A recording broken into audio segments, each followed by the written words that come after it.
तो भाई लोग कैसे हो। आज मैं आप लोग के सामने अमर अकबर की स्टोरी लेके आया हूँ, किले का कैदी। चलिए कहानी स्टार्ट करते हैं। अजूना देश के एक गुप्त फौजी हवाई अड्डे से एक छोटे विमान ने टेक ऑफ किया। इस विमान को आहूजा एयरफोर्स का एक दक्ष पायलट उड़ा रहा था। पायलट की बराबर वाली सीट पर एक ब्रीफकेस रखा था। यह ब्रीफकेस अत्यंत महत्वपूर्ण था। पायलट को ब्रीफकेस इजराइल की राजधानी पहुंचाने के आदेश दिए गए थे। विमान समुद्र के ऊपर उड़ान भर रहा था।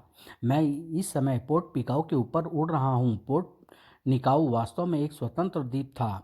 अचानक ही पायलट को जहाज के इंजन में कुछ गड़बड़ी का एहसास हुआ। यह इंजन को क्या हो रहा है। अचानक जहाज के इंजन बंद हो गए और वह नीचे गिरने लगा। अब उसके पायलट को अपनी जान बचाने की चिंता थी। उसने तुरंत इंजेक्शन स्विच दबाया और जहाज को की स्वचालित प्रणाली ने उसे सीट सहित बाहर उछाल दिया। जहाज पायलट से पहले समुद्र में जाकर गिरा। वह महत्वपूर्ण ब्रीफकेस जहाज के साथ ही समुद्र में डूब गया। पायलट की सीट से बंधा हुआ पैराशूट खुल चुका था और वह धीरे धीरे नीचे जा रहा था। पानी में गिरने के बाद समुद्र की तेज लहरें पायलट को सीट सहित अपने साथ बहाकर एक अज्ञात दिशा में ले गई। भारतीय सीक्रेट सर्विस के चीफ जनरल दुबे ने जहाज गिरने की यह घटना अमर को सुनाने के बाद कहा, उस ब्रीफकेस में एक विनाशकारी बम का फार्मूला था। मिस्टर अमर, बम का फार्मूला? हाँ, वह फार्मूला आजुना के एक वैज्ञानिक ने तैयार किया था, लेकिन क्योंकि आजुना ने अभी इतनी प्रगति नहीं की है कि बम का निर्माण अपने यहाँ कर सके, इसलिए वहाँ की सरकार ने वह फार्मूला इजराइल सरकार के हाथ बेच दिया था। यानी पायलट वह ब्रीफकेस इजराइल लेकर जा रहा था। हाँ, लेकिन उसका जहाज पोर्ट निकाऊ के निकट गिर पड़ा। पायलट जहाज से कूद गया और अब वह कहाँ है यह कोई नहीं जानता। और वह जहाज जहाज समुद्र में किस स्थान पर गिरा था यह भी कोई नहीं जानता। जहाज में वह ब्रीफकेस भी है जिसमें फार्मूला है और उस फार्मूले की तलाश में विभिन्न देशों के जासूस पोर्ट निकाऊ पहुंचने लगे हैं। आपका मतलब है बहुत से देश उस फार्मूले को प्राप्त करना चाहते हैं? हाँ, और हम यह नहीं चाहते कि वह फार्मूला किसी अन्य देश के हाथ लगे, क्योंकि जो भी देश वह बम बना लेगा उसकी शक्ति बहुत बढ़ जाएगी। आप वह फार्मूला अपने देश के लिए प्राप्त करना चाहते हैं? नहीं, मैं सिर्फ यह चाहता हूं कि वह फार्मूला नष्ट हो जाए, कोई भी देश उसका गलत इस्तेमाल ना कर सके। लेकिन जिस वैज्ञानिक ने वह फार्मूला तैयार किया है वह उसे दोबारा भी तैयार कर सकता है। वह वैज्ञानिक मर चुका है। उसकी मौत के बाद ही फार्मूला इजराइल को बेचा गया था। मैं आपकी बात समझ गया हूँ। अब आप बताइए मुझे क्या करना होगा। तुम पोर्ट निकाओ चले जाओ। दूसरे देश के जासूसों की तरह तुम भी उस फार्मूले को समुद्र में ढूंढने की कोशिश करो। अगर मिल जाए तो उसे नष्ट कर दो। एक बात मैं तुम्हें बताना भूल गया हूँ, वह यह कि फार्मूले वाले उस ब्रीफकेस के भीतर एक बम फिट है। यदि उस ब्रीफकेस को उसकी असली चाबी के अलावा किसी दूसरी चाबी से खोलने की कोशिश की जाएगी या ताले के साथ ज़बरदस्ती की जाएगी तो वह बम फट जाएगा और ब्रीफकेस तथा फार्मूले के साथ उस व्यक्ति के भी परखच्चे उड़ जाएंगे जो ब्रीफकेस खोल रहा होगा। बम वाली यह बात सिर्फ मैं जानता हूँ, क्योंकि आजूना सीक्रेट सर्विस में हमारा एक एजेंट काम करता है। उसने ही मुझे यह सूचना भेजी है। दूसरे देश के जासूस यह बात नहीं जानते। ठीक है सर, मैं पोर्ट निकाऊ चला जाता हूँ। वहाँ पहुँचकर मैं अपनी ओर से उसे डूबे हुए जहाज़ को तलाश करने की पूरी कोशिश करूँगा। लेकिन अगर सफलता ना मिली तो मुझे दोष ना दीजिएगा। तुम्हें कोई दोष नहीं देगा, लेकिन मुझे यह भी विश्वास है कि तुम असफल नहीं रह सकते। मुझे तुम्हारी प्रतिभा और क्षमता पर पूरा भरोसा है। Thank you sir. पोर्ट निकाऊ चलने की बात सुनकर अकबर खुशी से उछल पड़ा था। याहू! यह क्या बदतमीजी है? क्या पागल हो गए हो?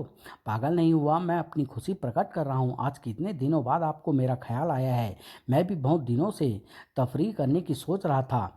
हम वहाँ तफरीह करने नहीं जा रहे हैं मूर्ख। फिर क्या अंडे देने जा रहे हैं? बकवास बंद करो और मेरी बात ध्यान पूर्वक सुनो। ठीक है, सुनाइए।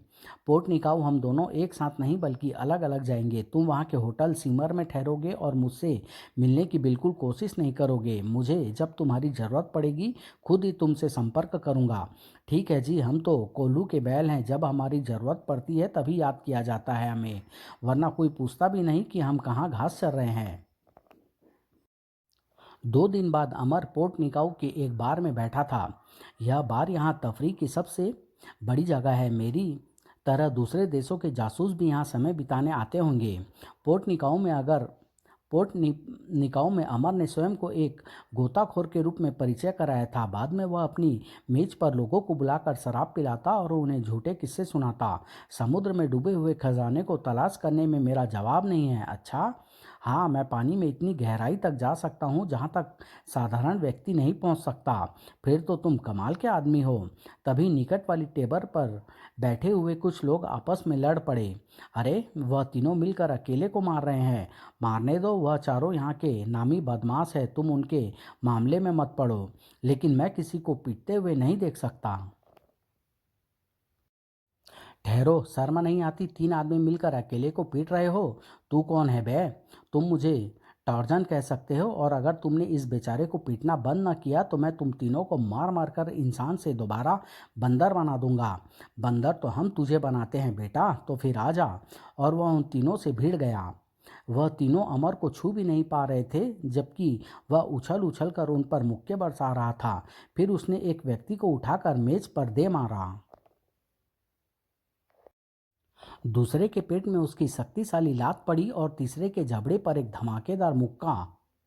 फिर उन तीनों ने वहां से भागने में ही अपनी भलाई समझी। ठहरो, ठहरो तो भाइयों, बंदर नहीं बनाओगे मुझे। बार में उपस्थित लोगों ने अमर को घेर लिया। तुमने कमाल कर दिया, बहुत बहादुर हो। अच्छा, लड़ना अच्छा जानते हो। अपना तो सारा जीवन ही लड़ने भिड़ने में बीता है। हर तरह का खतरा मोल लेना हमारी हॉबी है, चाहे वह खतरा समुद्र के नीचे गहरे पानी में हो या खुश्की पर हो। कुछ देर बाद जब अमर बार से निकलकर टैक्सी की प्रतीक्षा में खड़ा था, हेलो मिस्टर टॉर्जन। हेलो, मैंने आपको पहचाना नहीं। आप मुझे नहीं जानते। अभी कुछ देर पहले मैंने आपको बार में लड़ते देखा था। आप सचमुच बहादुर हैं। Thank you. मैं आपसे दोस्ती करना चाहता हूँ। अगर आपको ऐतराज़ न हो तो मेरी गाड़ी में आ जाइए। अमर तुरंत गाड़ी में बैठ गया। बाय द वे, मेरा नाम टॉर्जन नहीं बल्कि अमर खन्ना है, और मुझे रोनाल्ड कहते हैं। कुछ देर इधर उधर की बातें करने के बाद रोनाल्ड ने अचानक कहा, मिस्टर अमर, इन दिनों मैं समुद्र में डूबे हुए एक हवाई जहाज़ की खोज कर रहा हूँ। बार में मैंने आपको किसी से कहते सुना था कि आप समुद्र में डूबी हुई चीज़ें तलाश करने में दक्ष हैं। अमर का दिल बड़ी जोर से धड़का था। ओह, तो रोनाल्ड उसी जहाज़ की तलाश में है। पता नहीं यह किस देश का जासूस है। जी हाँ। तो क्या आप मेरे लिए काम करना पसंद करेंगे? अगर माल मिलेगा तो ज़रूर करूँगा।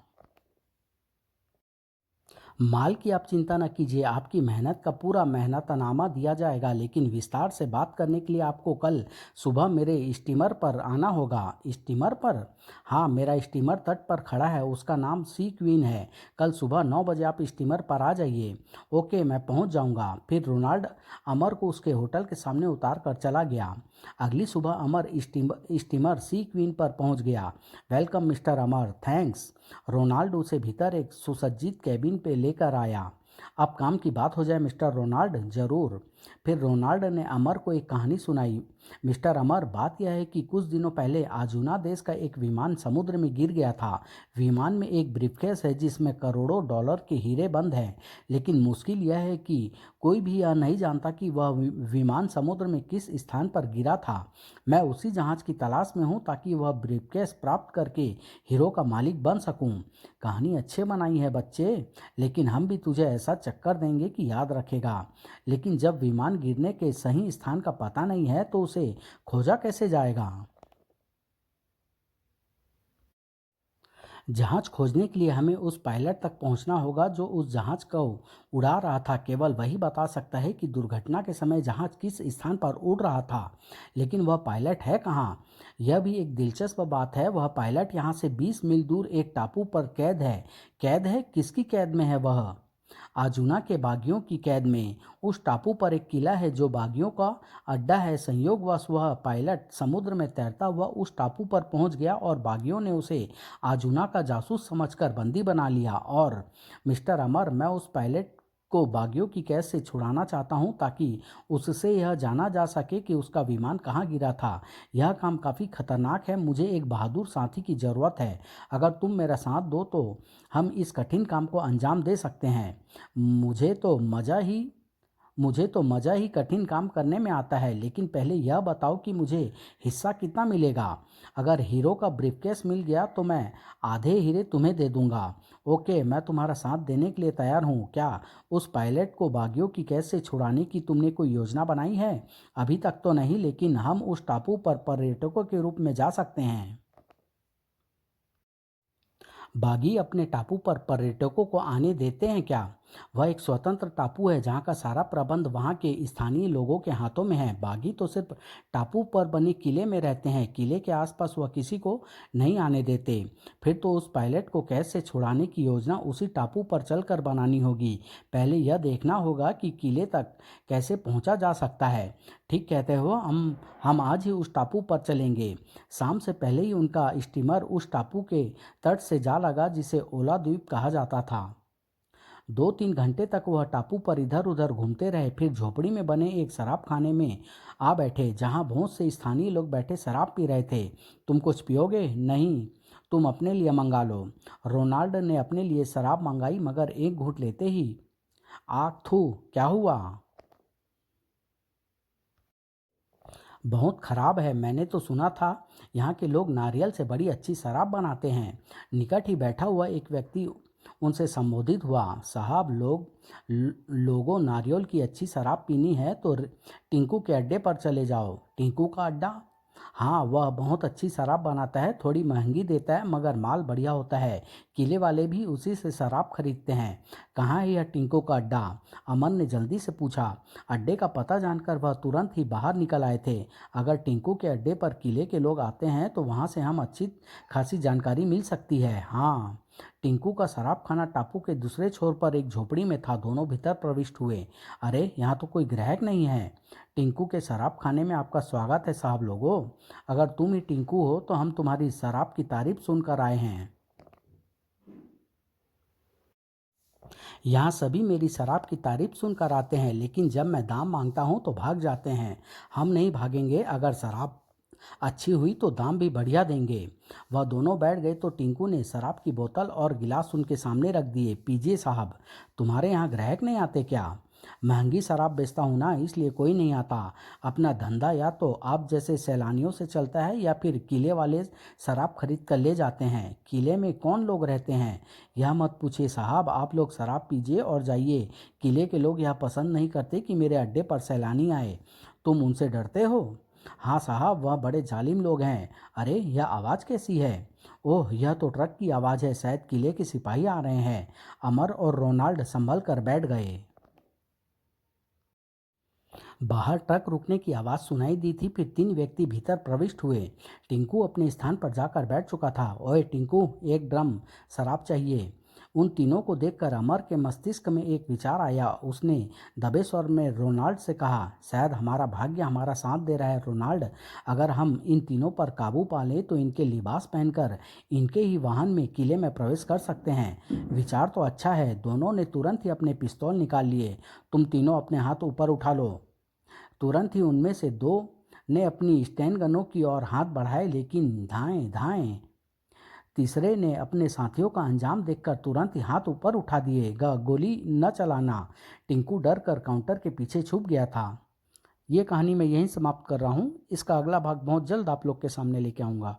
धन्यवाद।